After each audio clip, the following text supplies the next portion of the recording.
Alone at midnight, we see an Einiosaurus, a type of ceratopsian that roams the Colorado Dinosaur Preserve. This clone has only been known of for roughly a year now, and it's unsure if Ingen created it or possibly some other company. This strange herbivore was originally found in California of all places, and since California is kinda well known for their dinosaur sightings, it's surprising that this was the first time we had ever seen the creature. But as it turns out, the Einiosaurus is actually a nocturnal herbivore, which is pretty damn rare. Most herbivorous animals are out during the day to avoid predators. However, this one seems to actually prefer the night. And so far this tactic works okay because there isn't a ton of nocturnal predators in the Colorado Dinosaur Preserve. Most of them have learned to hunt during the day because that's when the herbivores think they will be safe. So the Einiosaurus kind of pulled a little bit of reverse psychology. But that's all we really know about the Einiosaurus. Besides the fact that this specimen is an older female, there really isn't a ton to it. We only have one specimen of it. It's nocturnal, so that adds a little bit more difficulty to everything, and let alone we've only known about it for only a year. We don't know a ton about its dietary habits, we don't know of any sort of mating season or anything of that nature. We only know that it's very, very antisocial, which actually makes for two ceratopsians this season that really don't like traveling in herds. One thing many scientists are very curious about is its odd nasal horn,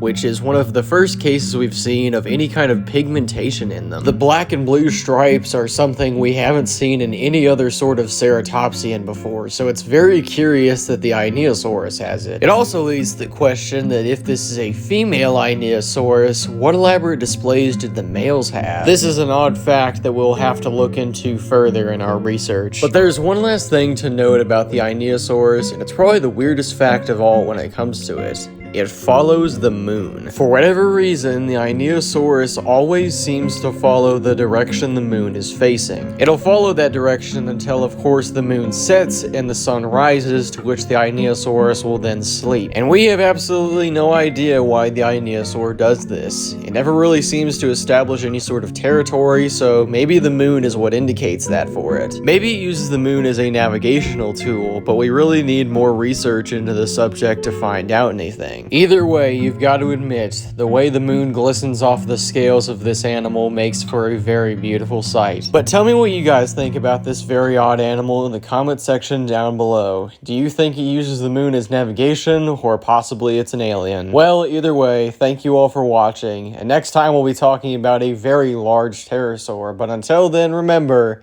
if something chases you, run.